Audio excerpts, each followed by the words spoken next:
Thanks, Annie. And thanks to the White House for inviting me. This is very exciting time for rare disease. So I think I'm going to just put a point on a lot of the comments that have been made and stories that have been shared tonight.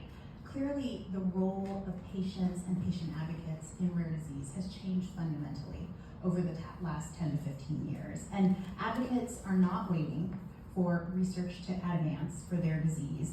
They are the ones that are pushing forward progress. And at Global Genes, we've started to call this next-gen advocacy.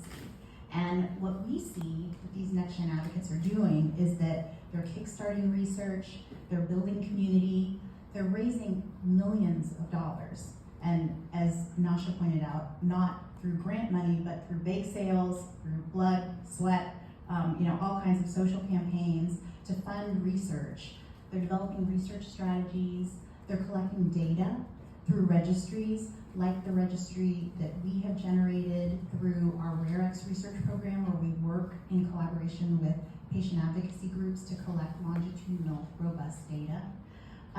And so now, you had mentioned we have 10,000 rare diseases. And one of the things that is really exciting now is that because of our evolving understanding of genetics, many diseases that we thought were a single disease, we now know are actually many underlying genetic diseases. And in fact, in the epilepsies, there are now over 900 monogenic epilepsies, or meaning that epilepsies that are caused by a single genetic problem.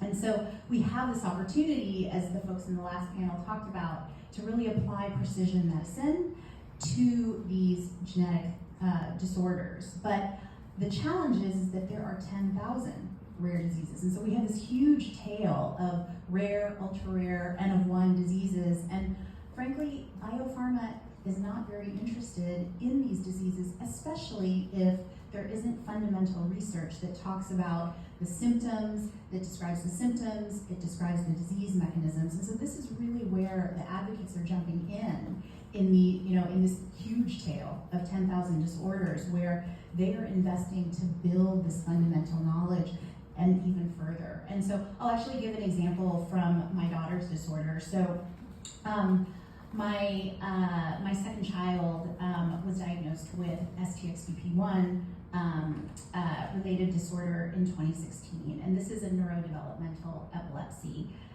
She was diagnosed after a 3-year diagnostic odyssey, so I'm very passionate about the opportunities in terms of advancing diagnostics. There is nothing like an answer, for a rare family. So after her diagnosis in 2016, we started a foundation the next year with 5 other families, and at the time, there were 200 patients who had been diagnosed in the world, and there were 0 therapies, either approved or in development for STXBP1. And now, if we fast forward 5.5 years, we now have 12 therapies in the pipeline. And of course, none of them are approved yet, but we are working as quickly as we can to advance them toward clinical trials. And I think the key message here is that this transformed landscape is because of the work of patient advocates, working in conjunction and collaboration with traditional researchers. So I want to also say that this is obviously not just happening in STXBP1. This is happening across many, many disorders. And I think that that's been one of the really exciting things tonight, is to hear from so many advocates about how they're advancing work in their disorder.